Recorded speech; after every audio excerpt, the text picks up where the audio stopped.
What is hospice care? Hello there, and I hope you are doing well today. Hospice care. It is so misunderstood. Um, People have a lot of thoughts about hospice care. But what is hospice care? In the simplest terms, hospice care is simply a philosophy of care. Hospice care is not done in a specific place. It's not limited to the last few days. So, what hospice care is a philosophy of care, which is why hospice goes where the people that need it are. Hospice can be provided in private homes, not only can, it is provided in private homes, it's provided in nursing homes, it's provided in assisted living, because there's so many people who miss out on the benefit of hospice care because of misconceptions. So hospice care is not limited to a place. Some people think that when somebody goes on hospice, they have to go and live in a hospice house. And so there are people who decline hospice care because they think that once they accept hospice, they need to move out of their home. Actually, what hospice care does is it really promotes helping people's wishes to be met. Hospice care provides support, education, resources so that when people want to stay in their home for the remaining of the rest of their life, they have the ability to make those decisions and stay in their home as long as they want to and can. So, hospice care is not specific to a place. Hospice care doesn't, hospice workers do not bring death to people. That's another misconception. There are people who generally think that when you accept hospice care, it means that you have accepted death, and so there are people who miss out on hospice benefits because they think that by accepting hospice care, they have accepted death. And that is not the case because when somebody is dying, whether they accept hospice care or not, it's not gonna affect whether they're gonna die or not. The positive thing about hospice is when somebody is dying, they die with dignity, they die with extra support, they have quality of life for the remaining of their time on earth. And sometimes that time is prolonged by having hospice workers around. Why? Because sometimes when people are diagnosed with a terminal illness, it's scary. Death is scary.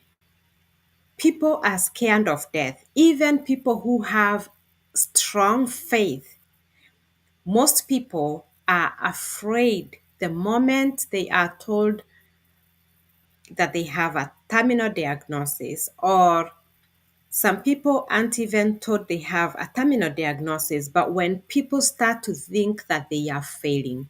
By the way, it's not only people who have a terminal illness that qualify from hospice care. People can qualify for hospice care because they meet the criteria. Because death is going to happen to every human being. So there are many people also who think their loved one is failing, but they don't call hospice because they think that somebody must have a terminal illness to be admitted for hospice care. But family members can initiate assessment for hospice care. When you realize that your loved one is failing, they are not eating, they don't have an appetite, they are drastically losing weight, they they are not doing life. They are not doing life. They are sleeping all the time. They don't want to get up. They don't have the energy to do the things they used to do, and they are losing extreme weight.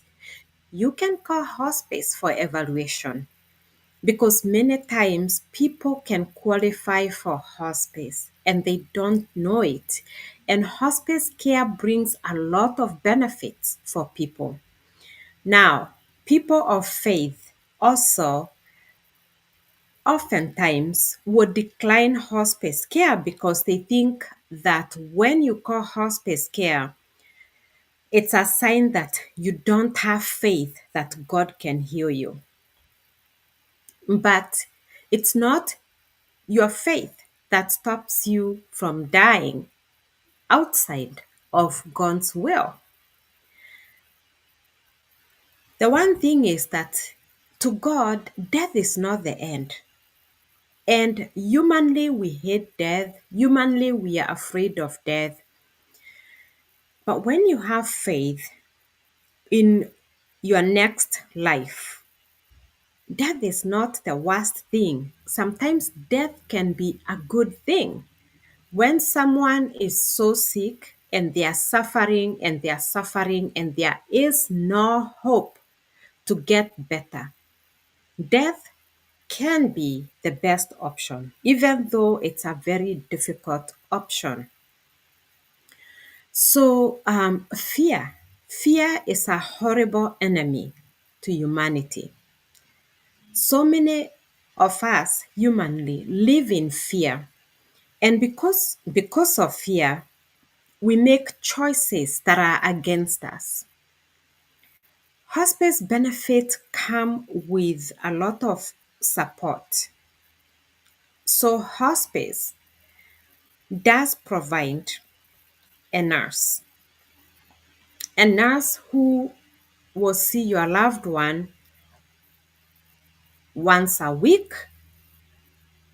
Sometimes people don't want a nurse coming once a week, so they can go for 2 weeks. As per Medicare, your patient has to be seen at the very least every 2 weeks. And sometimes your loved one, or even if it's even a person, can call hospice for themselves.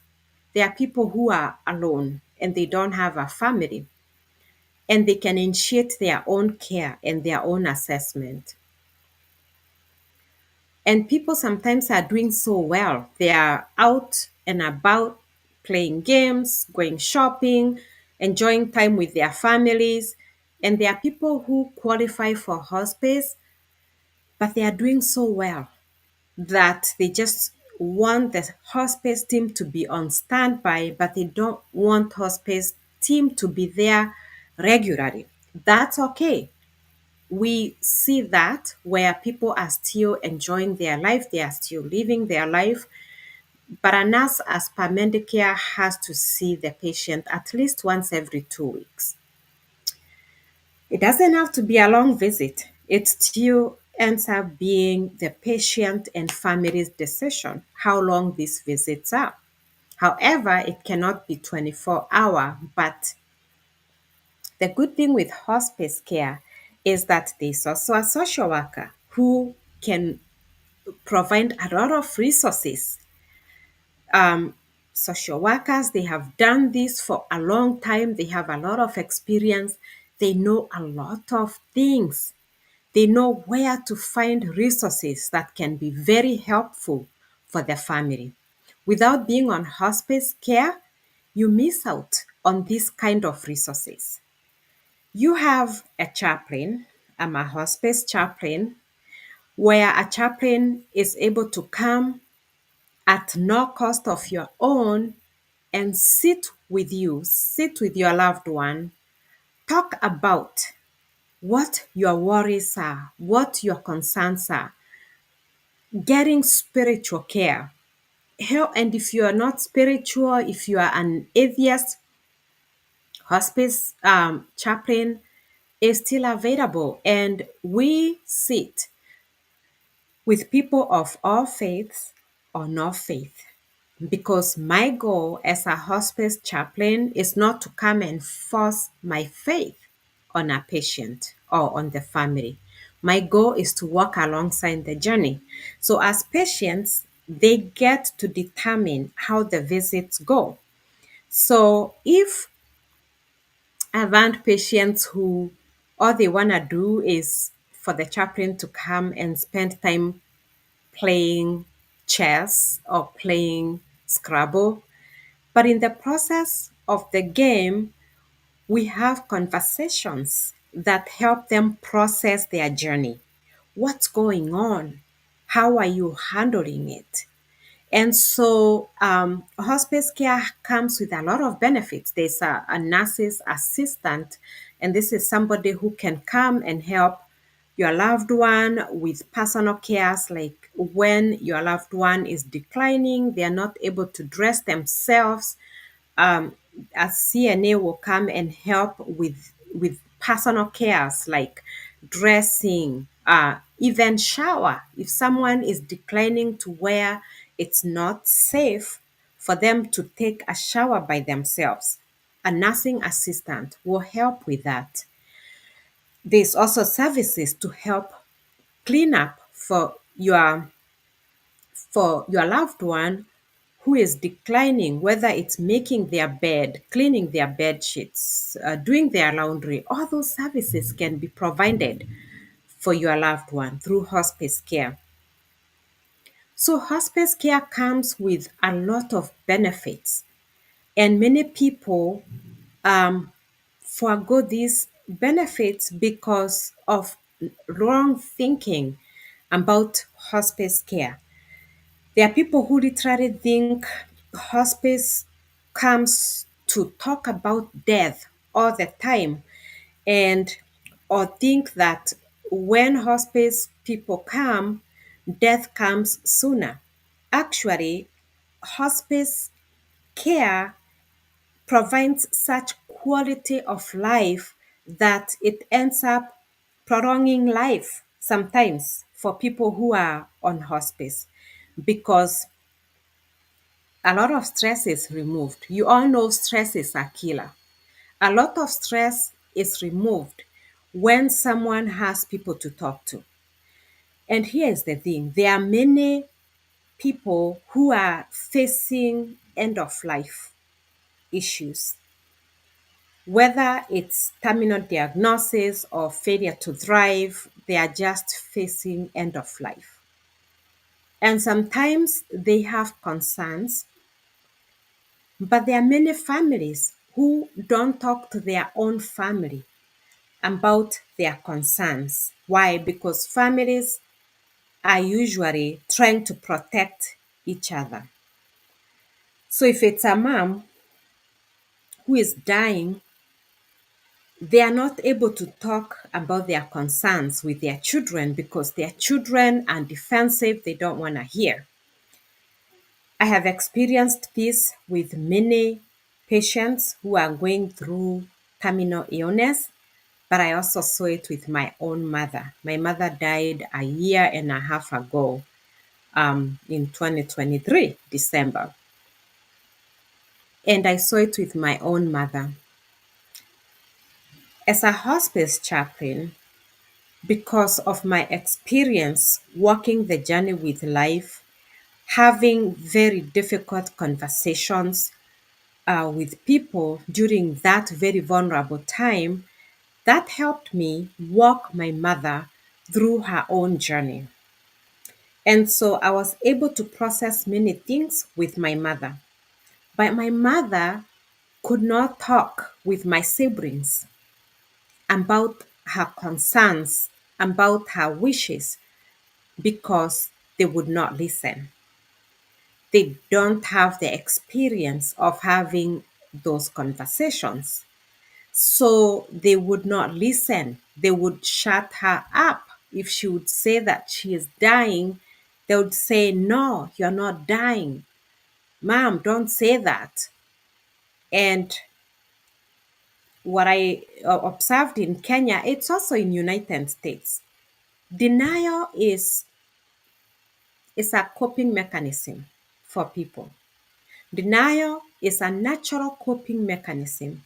So many people go into denial mode to protect themselves from facing it. However, when denial is allowed to continue and continue, the thing is, it doesn't stop anything from happening.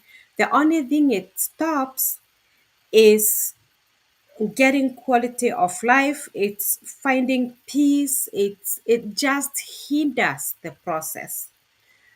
So denial is useful for a period, but it's important for people to fight and get beyond denial so that they can deal with the things that must be dealt with to find peace.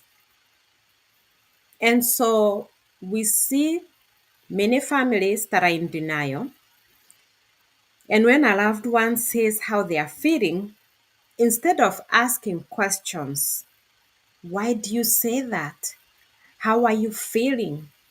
Or how do you know? And listen to them. Let them tell you. As much as it's uncomfortable, it helps your loved one find peace, but it also helps you as a family member know how best to care for your loved one. Notice, death cannot be stopped because we are all going to die. Death cannot be stopped. So the sooner we can learn to face it with grace and courage, the better it is for all of us. So hospice workers, they don't bring death. Death is gonna happen. And what hospice workers do is to come and walk alongside.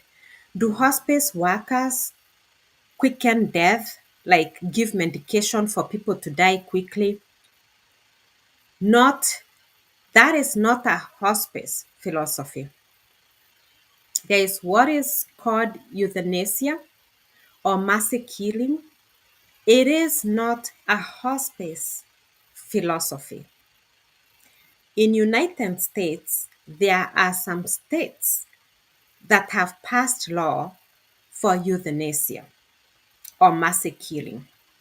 That is where they give medication to somebody who is either terminally ill. They say, I don't know, or I'm not an expert on euthanasia. I don't agree on it. I don't think it's morally right.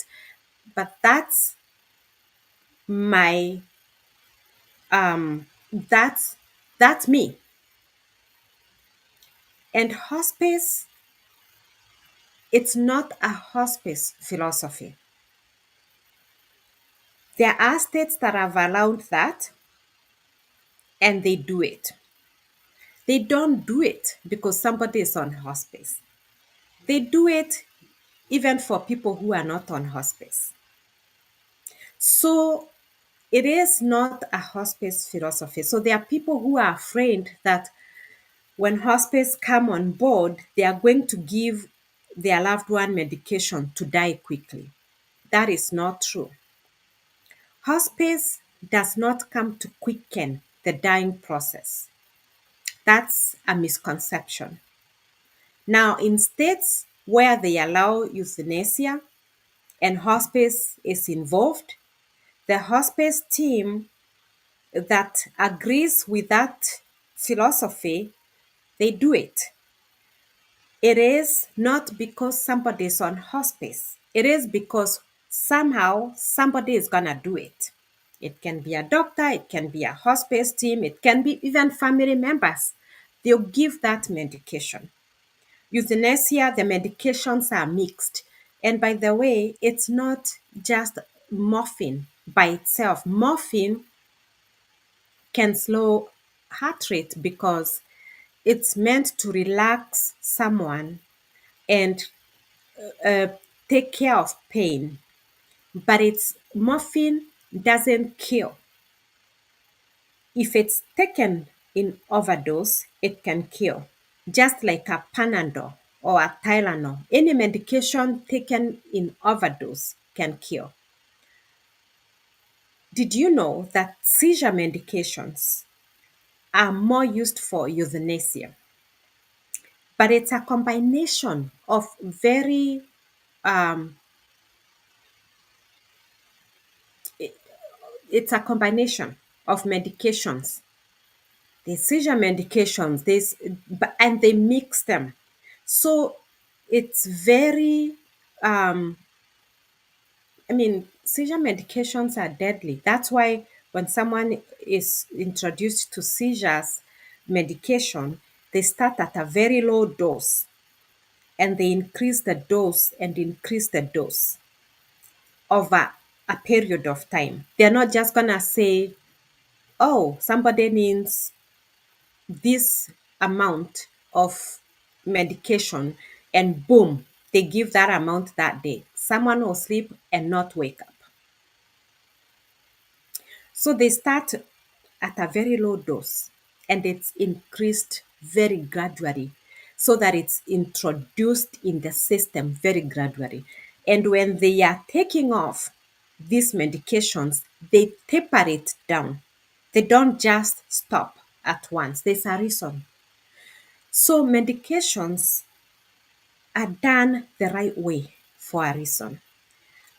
But people will avoid morphine because they think morphine kills. I have taken morphine. I have been given morphine because of severe pain. I've seen my son be given morphine several times. It did not kill him. So morphine is not meant to kill. It's meant to provide comfort. But medication is another day. But through hospice, there is nurses that give this medication or they train the family how to use the medication correctly. These are all benefits of having hospice on board. So if your loved one is struggling and you don't know, hospice is very beneficial. No, hospice workers are educated. They are very educated people. And you get to understand the suffering of people. And so, as hospice workers, we come in to help families, to help a patient live and have a better life during a time of need. So, hospice people are not heartless people who don't care. They are actually people who are very loving, who care. And hospice people, they carry things for their families a lot. But we, as hospice workers, we also get support to deal with the things that we deal with in the field. Um, so now hospice care doesn't come to bring death, it comes to help in the face of death. So if you are offered hospice services, please take them and take them as soon as possible. There are people who say, no, we want to wait, we still have time. And then sometimes, let's say somebody is having like a heart condition, a cancer condition, sometimes it's organs, kidney failure, lung disease. diseases that are organs, and oftentimes when people are not in pain, they don't even feel like they are sick. They don't feel like they are sick. And so people decline hospice services. And then when the end comes, it comes so suddenly and things go so fast, and they are left regretting that they didn't take hospice care sooner. You can take hospice services, get evaluation. You must have the nurse visit regularly in United States every 2 weeks. In other places where hospice is still like starting, like in Kenya,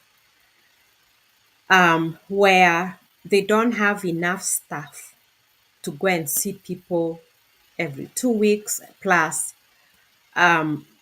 hospice provision in Kenya is charity work, it's charitable. They don't have enough services or amenities, things to provide adequate services. So they'll try to see somebody once a month. And in such a place, you can get evaluation and get in and just say, I don't need regular visits, but you have been evaluated. Whereby, if on any day you wake up and you feel, maybe I could talk to somebody, you can call and someone will come. So it's not a must that once you sign in, you have to get all these services. And all of a sudden, you have a chaplain, a social worker, a nurse's assistant, a music therapist for those hospices that provide music therapy. It's not like you're going to have all these people now, they must come to your house. No, you can choose. And as time changes and decline happens, you can add onto your services over time. So there's a lot to learn about hospice care. Next time, I'm going to explore the myths. What are the myths that keep people from taking hospice care? There are certain myths that I would like to talk about. Also, there's a difference between hospice care and palliative care. It's not all one thing. It's related. It's related in that it's all provided towards the end of life, whatever that means. Palliative care can be provided for longer period than hospice care. Palliative care, when someone has terminal illness, or even before someone become terminal. Let's say someone has cancer diagnosis and they are still pursuing treatment. They can also get palliative care because palliative care provides, again, that extra support, quality of life.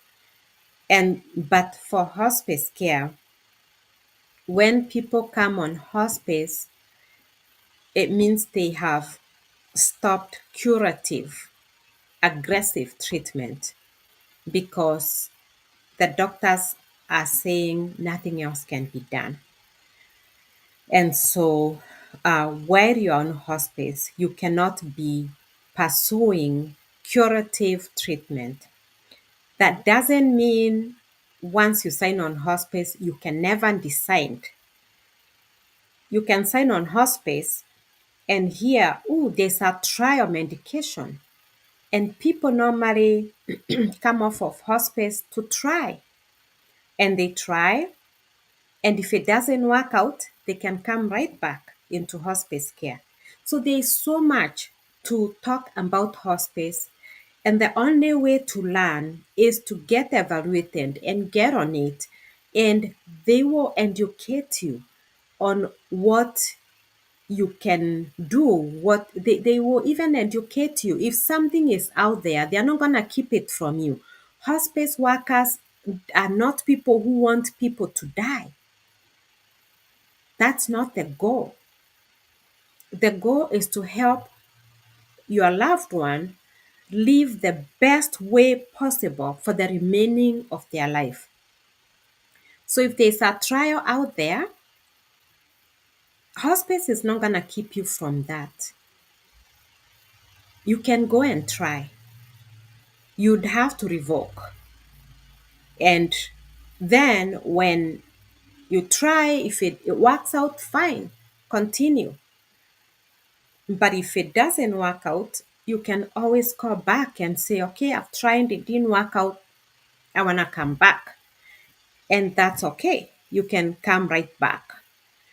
So there's so much to talk about hospice, and I'm going to be exploring that um, just because there's a lot of people that don't understand it. And in Kenya, in African countries, it's just starting. There's still a lot of work to be done there because, again, misconceptions and myths are around it. Palliative care. So I'm going to be taking time to explore these subjects. I'm going to also take time to explore subjects on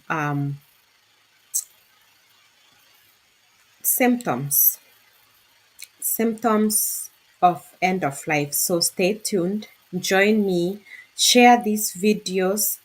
Even in America, where hospice care is really grown and developed, it's still very underused. It's very underused. There's a lot of people that don't know about the benefits of hospice or who can qualify. So let's continue this journey of learning together for the sake of our loved ones. Have a blessed day.